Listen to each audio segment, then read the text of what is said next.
Hello বন্ধুরা, welcome to my channel Sharmi's kitchen and blog.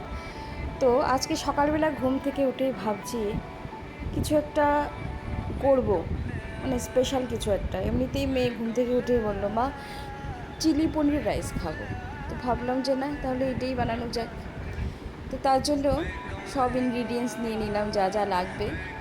কড়াই তেল দিয়ে পেঁয়াজ, তারপর দিলাম টমেটো, ক্যাপসিকাম, এগুলো কেটে, বেশি ছোট ছোট নয়, মোটামুটি সাইজের একটা কেটে নিলাম।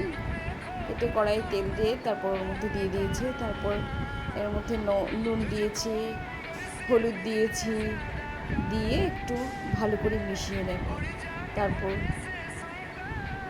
মিশিয়ে তারপর একে একে সবটা দেব। এই তো একটু হয়ে এলে, একটু থেতো থেতো হলে তারপর পনিরগুলো দিয়ে দেবো। এই তো একটু চিনি দিয়ে দিয়েছি, হালকা নুন আগে দিয়ে দিয়েছিলাম। তারপর একটু নাড়বো, নেড়ে তারপর পনিরগুলো দিয়ে দেবো। পনিরগুলো কিন্তু ভাজতে হবে না এটা। তো এই পনিরগুলো একটু মিশিয়ে নেব এর মধ্যে। এটা খেতে খুব ভালো হয়, সবাই একটু ট্রাই করবে এইভাবে। তারপর আমাকে একটু কমেন্টে জানাবে কেমন লেগেছে। নিশ্চয়ই ভালো লাগবে, আমি 100% শিওর ভালো লাগবে। তারপর একটু সস দিয়ে দিলাম, টমেটো সস। টমেটো সসটা দিয়ে ওর মধ্যে একটু জল দিয়ে আবার একটু দিয়ে দিয়েছি।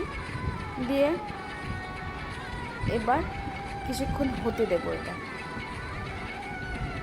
ব্যাস, খুব টেস্টি হয়, যেন আমার তো খুব প্রিয়। এমনিতে ভেজ আমার যে কোনো জিনিসই ভালো লাগে খেতে। এই দেখো কালারটা কি সুন্দর এসছে। তারপর দিয়ে দিয়েছি, হয়ে গেলে তারপর সবার শেষে একটু কাসুরি মেথি দিয়ে দিয়েছি। কাসুরি মেথি দেওয়ার পর তারপর রাইসগুলো আগেই করে নিয়েছিলাম, ওর মধ্যে লং দিয়ে দিয়েছিলাম আর এলাচ। তো ওইটা দিয়ে দিয়েছি কড়াইয়ে, দিয়ে তারপর ভালো করে একদম মিক্স করে নেব। ব্যাস, এবার আর অল্প একটু সময়ের মধ্যেই হয়ে যাবে।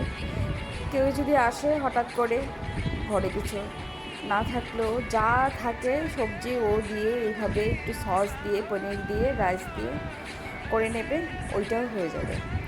খুবই টেস্ট। দেখো কি সুন্দর কালার হয়েছে।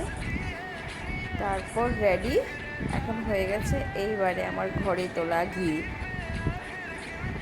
জানো আমার অনেক ঘি আমি স্টোর করে রাখি, আমি বাইরে থেকে তো ঘি কিনি না, নিজেই বানাই বাড়িতে। এই যে হয়ে গেছে চিলি পনির রাইস। তো বন্ধুরা, আমার সঙ্গে থাকার জন্য অনেক ধন্যবাদ।